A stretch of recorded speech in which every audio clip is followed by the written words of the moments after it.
अब देखिए बेटा, इस चैप्टर का मोस्ट इंपॉर्टेंट टॉपिक है moving coil galvanometer. Long question के लिए मोस्ट इंपॉर्टेंट टॉपिक है, ठीक है, कि मूविंग कॉइल गैल्वेनोमीटर क्या है, इसकी थ्योरी बताइए, इसका प्रिंसिपल बताइए, ठीक है, और ये किस तरह से सेंसिटिव बनाया जा सकता है, इसकी सेंसिटिविटी कैसे इंक्रीज़ की जा सकती है। ओके, तो सबसे पहले प्रिंसिपल इसका क्या होता है। It is an easy and sensitive instrument to detect and measure electric current, है ना। ये तो समझ में आ ही गया कि ये एक ऐसा इंस्ट्रूमेंट है जिससे हम इलेक्ट्रिक करंट को ईजी और सेंसिटिवली जो है डिटेक्ट कर सकते हैं। अब इसका प्रिंसिपल क्या है। When electric current flows in a coil placed in magnetic field, a deflecting torque acts upon the coil whose magnitude depends upon the strength of the current, ठीक है। जस्ट इससे पहले वाला टॉपिक जो हमने पढ़ा है कि जब कोई भी कॉइल मैग्नेटिक फील्ड में रखी होती है तो उसके ऊपर एक टॉर्क जो है वो लगता है, और उस टॉर्क का मैग्नीट्यूड ही करंट की स्ट्रेंथ पर डिपेंड करता है। टॉर्क का magnitude depends upon the strength of the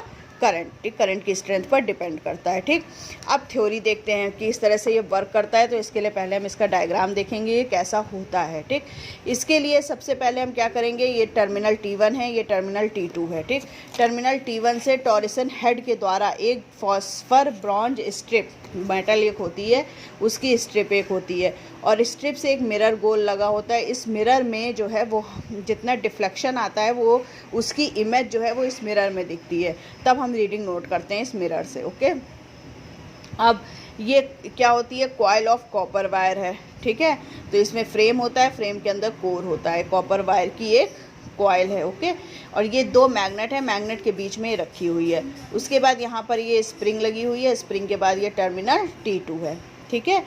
तो अब हम क्या करते हैं, जैसे ही हम टर्मिनल T1 और T2 को किसी बैटरी से जोड़ते हैं, ठीक है, तो ये जो कॉइल है ये क्या करती है, यहाँ पर मैग्नेटिक फील्ड प्रोड्यूस हो जाती है। जैसे ही हम इसको बैटरी से जोड़ेंगे यहाँ पर क्या हो जाएगी, मैग्नेटिक फील्ड प्रोड्यूस होगी।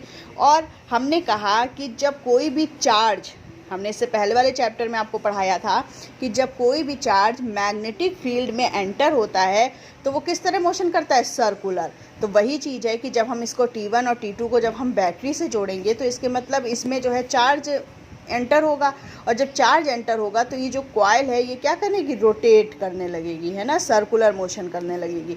और जब ये सर्कुलर मोशन करेगी तो उसके साथ जब ये सर्कुलर मोशन करेगी तो इसके मतलब उसमें टॉर्क आ जाएगा, और कितना टॉर्क होगा, NIAB sin थीटा हम पहले निकाल चुके हैं, है ना, कि रोटेट होने पर टॉर्क कितना होता है, NIAB sin थीटा, कि जब कोई भी कॉइल मैग्नेटिक फील्ड में रोटेट होगी तो टॉर्क NIAB sin थीटा होगा। ओके, तो जब ये कॉइल रोटेट होगी तो उसके साथ साथ ये फॉस्फर ब्रॉन्ज स्ट्रिप भी रोटेट होगी, है ना, ये भी रोटेट होगी, और फिर एक पोजीशन ऐसी आएगी कि ये दोनों ही रोटेट होना रुक जाएंगी, जिसको हम बोलते हैं इक्विलिब्रियम पोजीशन, है ना। इक्विलिब्रियम पोजीशन में इस कॉइल का टॉर्क एंगल ऑफ ट्विस्ट के इक्वल हो जाएगा। एंगल ऑफ ट्विस्ट मतलब इस जो स्ट्रिप हमारी घूम रही है ना उसका एंगल ऑफ ट्विस्ट के जब इक्वल हो जाएगा तब कौन सी पोजीशन आ जाएगी, इक्विलिब्रियम पोजीशन आ जाएगी। ओके, और वहीं पर हम डिफ्लेक्शन नोट कर लेंगे, वहीं से हमें करंट पता चल जाएगी, ठीक। अब सबसे पहले देखिए यहाँ पर टॉर्क इक्वल टू क्या है, NIAB sin थीटा। ये देखिए हमने आपके नोट्स में लिख रखा है। When the terminal screws T1 and T2 of the galvanometer are connected to current carrying circuit, a current flows in the coil of galvanometer. Since the coil is suspended in a magnetic field, a deflecting torque acts upon it. Due to this torque, the coil starts rotating from its position. If n be the number of turns in the coil, A area of the plane of coil and B the magnetic field, then the instantaneous deflecting torque कितना होगा, torque equal to NIAB sin theta. फिर suppose in the equilibrium position the angle of twist in the suspension strip is phi. मान लीजिए जो strip हमारी twist हो रही है उसका angle of twist है phi, ठीक है, phi radian. If the restoring torque for an angle of twist of 1 radian BC, हमने माना कि 1 रेडियन एंगल ऑफ ट्विस्ट को हम C लिख सकते हैं, तो 5 रेडियन को कितना लिखेंगे, C phi लिखेंगे, है ना। Then for 5 radian it will be C phi in the equilibrium position. Equilibrium position में क्या हो जाएगा, ये टॉर्क जो है वो एंगल ऑफ ट्विस्ट के इक्वल हो जाएगा। इक्वल होने पर I equal to C phi upon NAB sin theta, मतलब I जो है वो किस पर डिपेंड करेगा, एंगल ऑफ ट्विस्ट पे और अपॉन साइन थीटा। ओके, फिर देखिए उसके बाद आता है रेडियल फील्ड। रेडियल फील्ड क्या होता है? रेडियल फील्ड एक स्ट्रॉन्ग मैग्नेटिक फील्ड होती है, ठीक है। तो हमने आपको दिखाया था कि ये जो कॉइल है ये दो मैग्नेट के बीच में रखी होती है, और ये मैग्नेट देखिए सिलेंड्रिकली कट है ना, इनका जो शेप है ये कैसा है, थोड़ा कर्व में है।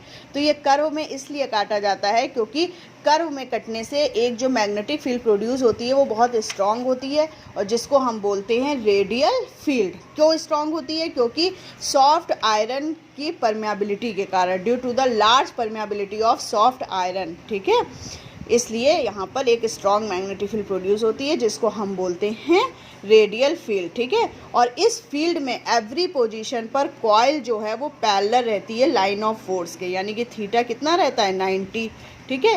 रेडियल फील्ड में हमेशा याद रखिएगा थीटा कितना रहता है 90। तो NIAB equal to NIAB sine theta equal to C5, और साइन 90 की वैल्यू 1 हो जाएगी, थीटा की जगह 90 हो जाएगा ना, इसलिए NIAB हो जाएगा। NIAB इक्वल टू C5, आई की वैल्यू C/NAB 5, और C/NAB एक कांस्टेंट है K, ठीक, जिसको हम बोलते हैं reduction factor of galvanometer, okay. तो जो करंट है हमारी वो किस पर डिपेंड होती है? एंगल ऑफ ट्विस्ट पे, ओके, किस पर डिपेंड होगी? एंगल ऑफ ट्विस्ट पे।